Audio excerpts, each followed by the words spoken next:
And so once again, we're absolutely delighted to be to have Cindy Prescott, Dr. Cindy Prescott joining us today. She is Professor Emerita in the Faculty of Forestry at the University of British Columbia.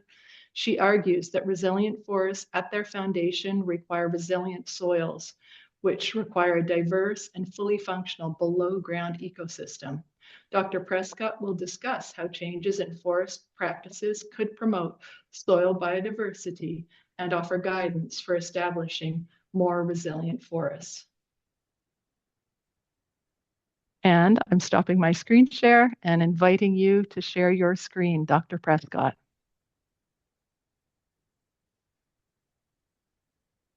Working? Yes, thank you. Excellent. Well, thanks, Marika, for that introduction and as well for the invitation to talk with all you folks today. And I'm also glad to hear about the campaigns you've been part of, and this will feed right into what you've already started working on. So today I'm going to start by telling you a few of the things that we learned about life below ground in the last couple of decades. They really started making me think differently about forests. And that fed into thinking differently about how we manage forests. And it sort of centered around this question, thinking about this question, which I don't think many people have actually thought about in the past, which is how would we manage forests if one of our priorities was for soil life?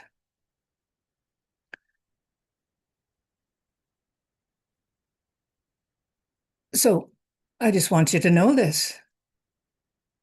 And I want you to share this with other people that might be interested. Half of the biodiversity in the forest actually exists below ground.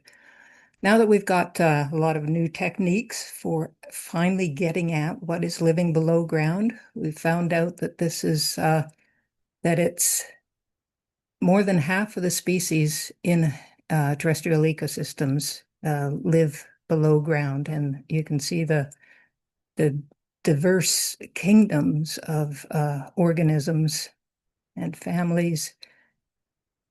And you can see how much of that life is below ground.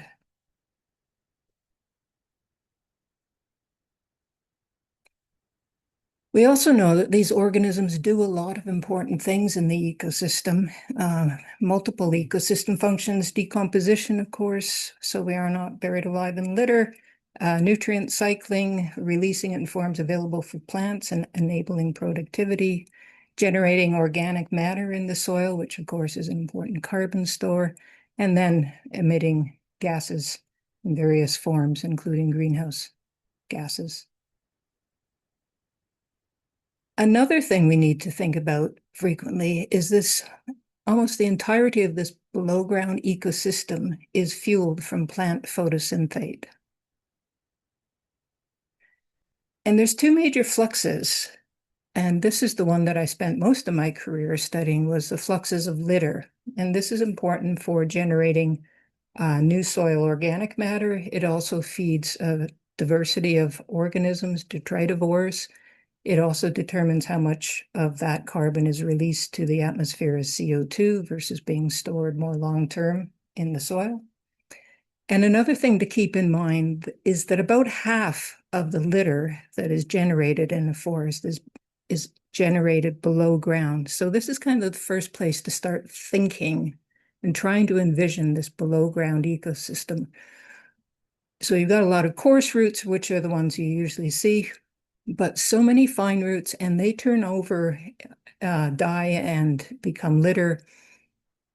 Usually more than one turnover in a year. And then we got mycorrhizal fungi, and they are no more permanent. They're turning over all the time, generating fresh litter for the detritivores. So what's below ground, even in the litter cycle, is critically important and really not thought about often enough. And then I'm also going to talk about the fluxes of labile carbon that we've only really become aware of in the last 20 years, or this century, shall we say. And this is finding that there's, in addition to this kind of slow input and turnover of litter, there's this rapid and dynamic flux of recent photosynthate from the leaves, the trees and plants, to the roots and into the soil. And this first came to my attention, and I think most people, with the publication of this paper from the Holbergs in Sweden.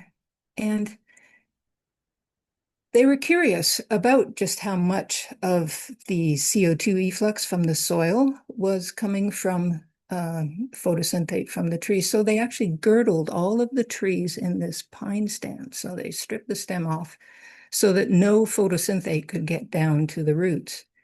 And they found that within 1 to 2 months, soil respiration reduced by about 54% in the girdle plots. So half of the respiration in forest soil is actually coming from very recent photosynthate that moves down and out and into the soil within a few days. And they found a 54% reduction within 1 to 2 months, and 37% within 5 days of girdling the trees. So they concluded that half of the biological activity in this boreal forest soil is fueled by photosynthesis that was produced, fixed carbon that was fixed through photosynthesis just a few days earlier. So that made me think very differently, just looking at trees and imagining this internal flux, not just down to the roots and into the mycorrhizae, but out into the soil. And we know that because they followed this up with some carbon labeling experiments. So they labeled the photosynthate, and then they found within 24 hours, it was already in the phloem and headed down the stem. And within the 2 to 4 days, it was in soil microbial cytoplasm. So this is free-living microbes in the soil. So within 2 to 4 days, it was already through the tree, out into the soil, and into the bacteria and fungi living in the soil. And then in another one, they found most of the labeled C was in ectomycorrhizal fungi, but they also found it in collembola. And these are little organisms that feed on ectomycorrhizal fungi. And the thing about it is they don't eat the like the skin of the fungus. They mostly just spit that out and eat all the nice labile stuff inside. So another evidence of this pipeline of fuel. And then I was involved in some studies, both on Vancouver Island and this one in the north of England, where we injected spruce trees and with carbon labeled glucose into the stem. And then we found it in the soil, in the dissolved organic carbon after 2 to 6 days, in the soil microbes again, 2 to 4 days, and then in various soil faunal groups within the 4 to 6 days. And another study was able to track it right into the soil predators, so right through the food chain within a few days of being fixed in the leaves. And then there was a study in Switzerland where they manipulated the litter, so had labeled litter and then without litter, and they were able to show that most of the soil invertebrates actually obtain their carbon from roots and not from above ground litter as we had presumed. So this was a bit of a mid-career crisis for me because I was studying litter primarily, but it made me shift my thinking to thinking we need to know more about this flux because this could be really significant. And we sort of knew this all along, but this study also reminded us that it's not a closed loop with trees and mycorrhizal fungi, ectomycorrhizal fungi. It's actually more of a conduit. So yes, they share the carbon with the ectomycorrhizal fungi, but they also release a lot of that carbon into the soil. So there's actually a hyphosphere around the fungal hyphae lined with bacteria, and that's because a lot of the plant photosynthate that ectomycorrhizal fungi get is actually released into the soil and taken up by these bacteria on their surfaces. And again, this was shown to happen rapidly, like within a few days. So that made us realize that this flux that we thought, yeah, there's the rhizosphere and all that, but if they're ectomycorrhizal, it's kind of a closed loop and all that. So, but rather than having this rhizosphere, which has been estimated at being about 7 centimeters of fungi per cubic centimeters, if we or roots, if we include the hyphosphere, it's been estimated that there's 2,000 centimeters of hyphae in a cubic centimeter of forest soil. So that means this labile carbon, if it's going into the ectomycorrhizal fungi and then out in the soil, it could be getting just about anywhere. So this could be a really important flux of carbon into the soil. And then thinking about that, we know all of these ways that this carbon can get into the food chain. Starting on the left, there's nematodes, these blue guys that specialize in piercing the roots and just sucking out this labile carbon, sugary liquid. And why not? And then I mentioned the collembola that feed on the fungal hyphae, which I've made sort of blue-purple here. And of course, as I said, they're spitting out the skin of the hyphae, but and feeding mostly on this labile material, which is why the various studies have found them to be strongly labeled with plant photosynthate carbon. And then this other pathway I mentioned, which is these microbes that line the roots, line the surfaces of the roots and the hyphae. But it doesn't stop there because they're consumed by protozoa, who also live there, and then they're consumed by other organisms. And so all of these feed up into this really complex food web below ground. So then I started thinking, this could be a lot of the below ground food web that is actually being fed by this flux of labile carbon. And then we also know now, contrary to what we thought a couple decades ago, that it's actually these exudates from the roots, the mycorrhizal hyphae, and also from the soil microbes. It's really important in generating soil organic matter. So a lot more appreciation now for how this labile microbial pathway is actually critical to generating soil organic matter. And it's particularly important for getting into those spaces between the soil minerals and injecting carbon and organic matter into there. And this is the material that tends to be more persistent. And so what we really want to do if we want to build soil organic matter or soil carbon is to get a lot of this material in, which is quite a different task from just adding more organic matter in the form of litter. And here's what is being found, which is microbial residues, which you can see within the box. This is I think, an envelope of a microbial bacterial cell. These are actually a lot more persistent than we thought. We thought that poof, they'd be gone overnight, but they're actually quite persistent. And it's being suggested that in forests, about 30% of the organic carbon is probably microbial necromass or dead bodies. And then we also know that these bacteria, they generate a lot of exudates, which in some cases we call biofilm. And you can see that here, that big filament running through, that's a fungal filament. And the little guys with asterisks are bacteria. And all of this sticky stuff has been generated by these microbes. And of course, the ultimate source of that would be plant photosynthate, and largely, in this case, through the release of exudates below ground. So I think we can add to that initial knowledge about litter this other flux, which is labile carbon going into to support a whole other food web which then also is responsible for either releasing the carbon as CO2 or storing it in soil organic matter.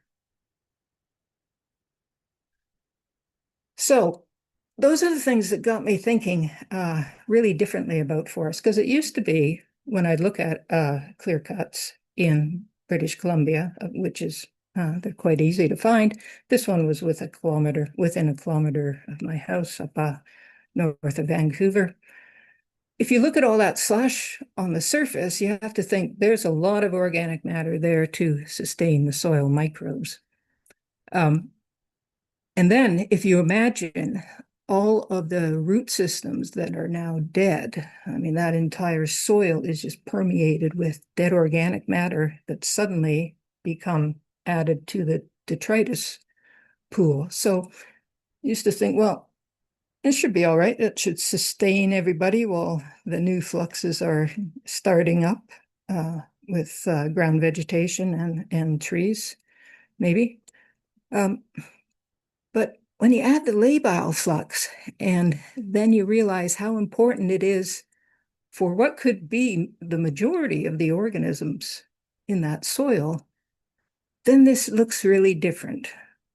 And that's what got me thinking about how we might be able to better manage forests in order to sustain life below ground. So the first thing, of course, that came to mind was maybe we should maintain more trees, because those living roots are actually the conduit for energy getting to much of the life below ground. And so looking into that, the next question was, well, how much do we have to leave? Because people will be quite concerned about that suggestion. And so I looked into the literature, what there is from brave people who have actually excavated plant root systems and then estimated distances that the roots and the mycorrhizal hyphae extend from the stem. And it was quite remarkably consistent through the literature in mature forests that within 10 meters of a living stem, the influence of that tree is just about zero. So all of the roots and mycorrhizal hyphae tend to be within 10 meters, and it really drops off at about 5 meters. So that led us to suggest that what we should do, perhaps, is try to minimize the proportion of a cutover that's more than 10 meters from a living stem. And then there's an opportunity for the organisms down there to be maintained. There's going to be a lot fewer roots and mycorrhizal hyphae, but there will be that input maintained throughout the cut block. And so this is an example of what that would look like. This is from an experiment we were working on Vancouver Island on different types of variable retention harvesting. So this is 40 trees per hectare left in a dispersed retention, so about 15 meters between the stems. So while all those trees are still living and haven't blown over or anything, we would have input being sustained throughout that cutover. And that's not going to be the choice in many locations. So if we think about other types of variable retention harvesting, something like this group retention up on the top here, you could see that most of that cutover it would be either within the trees or not too far from the trees. So that would work because a clump of trees is, of course, better for sustaining soil life than an individual tree. So that might be a reasonable trade-off. And I really like this 30% retention in this sort of random sort of clumpy distribution. That would serve the purpose. Once you get down to 5%, which is what we're seeing around here, that photo I showed you, it's a pretty small proportion of that cutover that's going to be still receiving these important fluxes. And 10% not much better. And that's consistent with all the other studies of biodiversity, the easier ones that are above ground, which tend to show 50% is still good and 30% is sort of the limit for being able to sustain most biodiversity in a forest. And we were going really intensively on variable retention harvest in our experiments in the 90s, and variable retention was brought in first by McMillan Bladel and then more broadly accepted. And then we had a change in government early in the 2000s, and variable retention got watered down to this, which is a clear cut with reserve. And the reserves are usually around the border of the harvestable area. So this is what has happened in British Columbia, which is in the yellow. It used to be all the clear cutting, and that was pretty much everything. And then we were hoping it was going to shift to various forms of partial cutting or variable retention. And you can see that instead, everyone just went with clear cutting with reserves. Why? Because they could. And so this is what our cut areas now look like. No longer clear cuts, but honestly not much different in a lot of cases.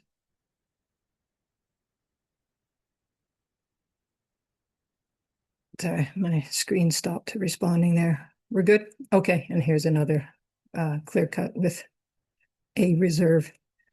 So another thing we could do, which I've been working, which is a little more complex, I've been working on quite a bit, is how could we fertilize forests to maintain this carbon flux below ground? And I bring that up because there is this other study by the Hoberis that they showed while measuring these fluxes to the below ground ecosystem, they found when they added nitrogen, the growth limiting nutrient, to this boreal forest, there was a 60% reduction in this below ground flux to the soil biota.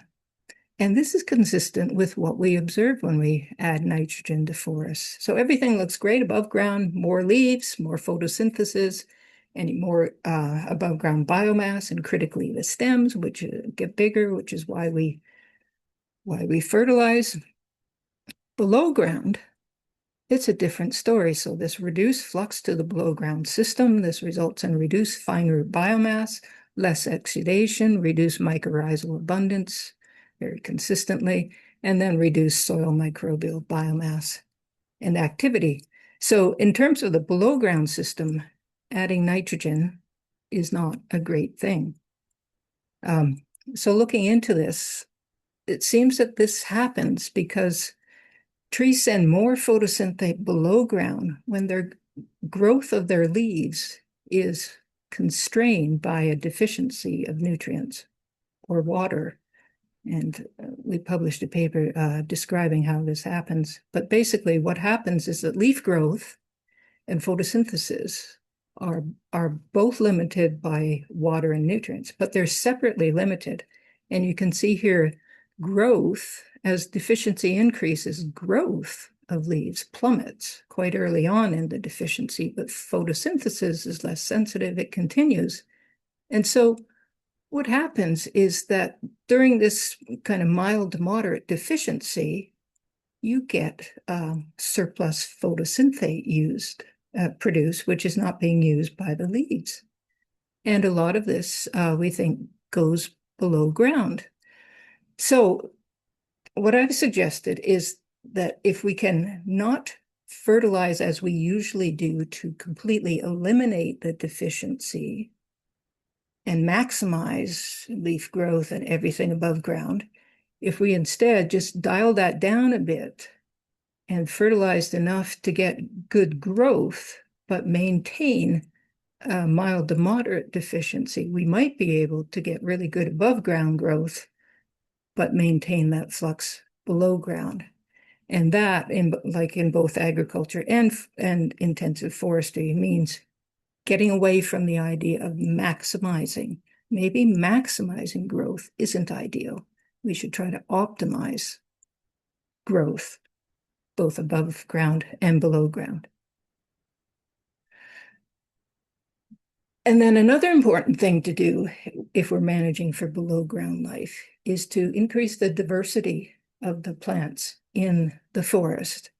And it seems that diversity below ground is sensitive to diversity above ground, especially of plants of different functional types. So having a bunch of conifers won't really get you much gains below ground in terms of diversity.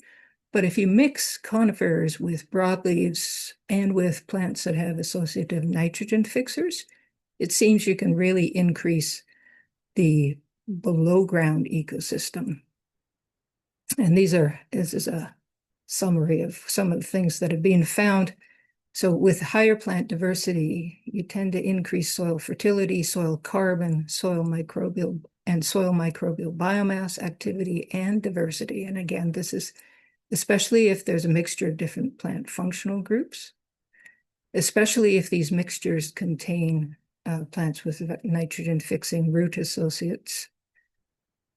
And this seems to be related to differences in the composition of the root exudates. So different plants, especially plants from different functional groups, we have a different complement of exudates that they release. And in the case of nitrogen fixers, they also tend to release nitrogen-containing compounds. And if you have quite labile carbon and labile forms of nitrogen, then that's excellent for building soil microbial biomass. And then you get the energy then to sustain a big food web, and then you also get the generation of new soil organic matter.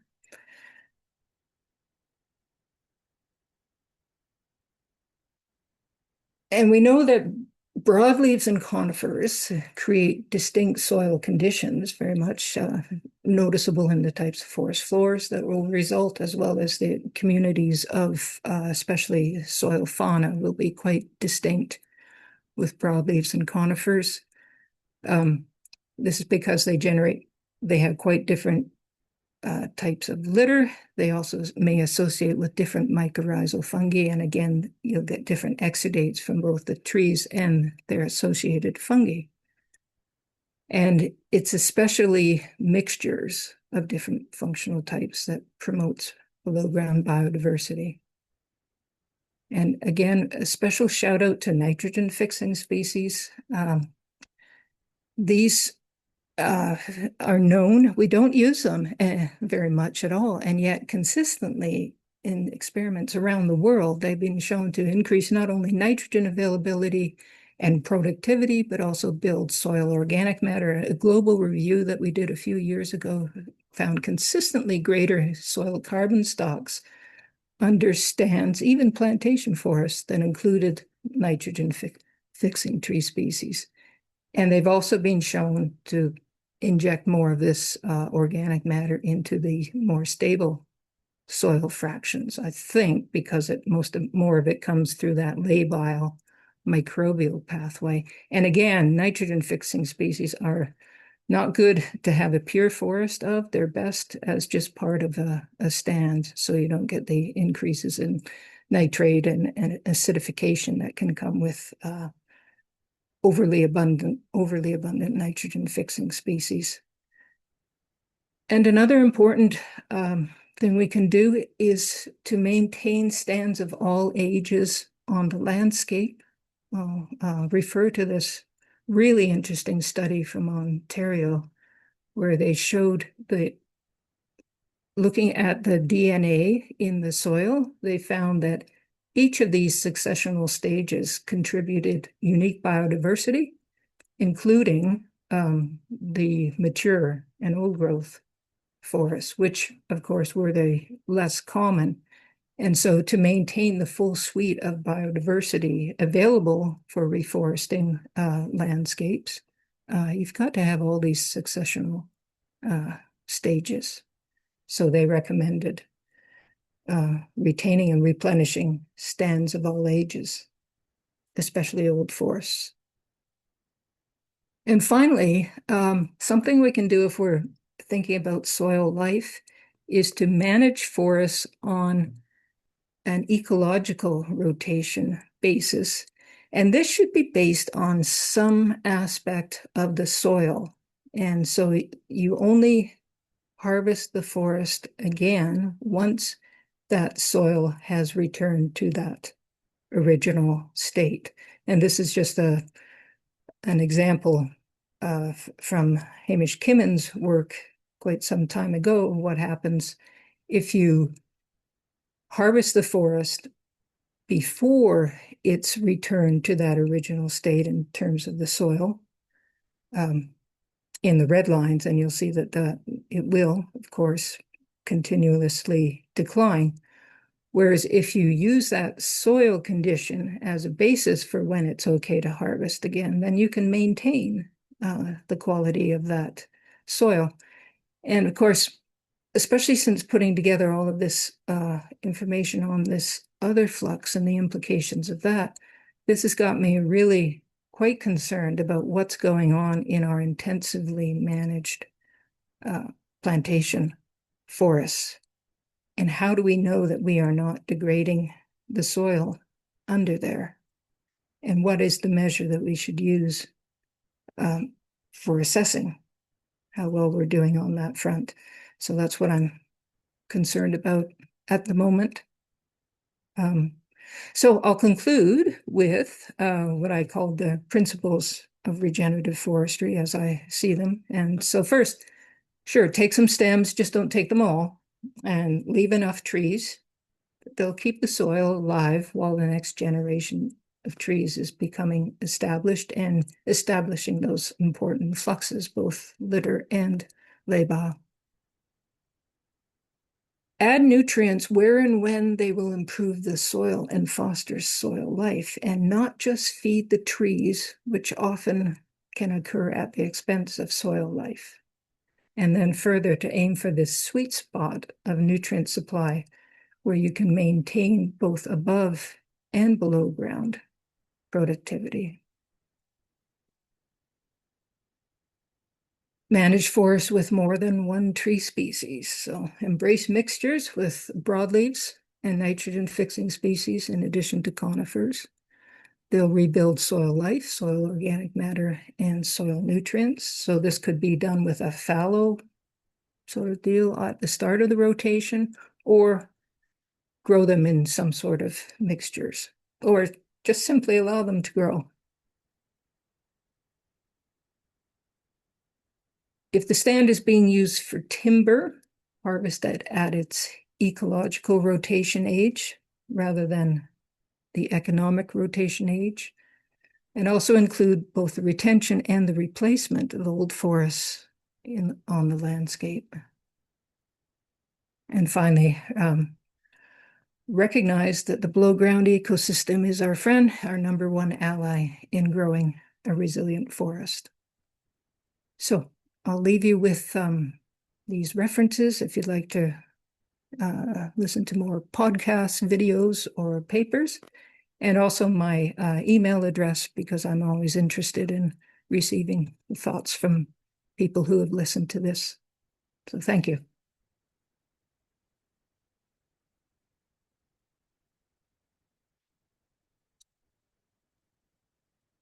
Oh, that was excellent. Thank you so much. Thanks, Marika. Absolutely fascinating, the depth of your research. And just before we jump into the questions, I see there are quite a few. I did want to say a little bit about the webinar series because this is our last one for this winter. But we've been really well, we really noticed how much participation and interest there has been for these webinars here in New Brunswick and beyond. And we're definitely planning to continue them here at the Conservation Council and are preparing for next winter for sure. And we also are very pleased that we're planning to have a webinar that speaks specifically to ecological forestry that will be taking place on April the 14th. And the presenter will be Dr. Anthony Taylor. So please stay tuned if you want to mark your calendars. And also we will be sharing that information closer to the time. So it's been, yeah, thank you all for participating, and especially thank you to our presenter here today and to all the presenters. And I'm so grateful for the team here at the Conservation Council of New Brunswick for coming together on this.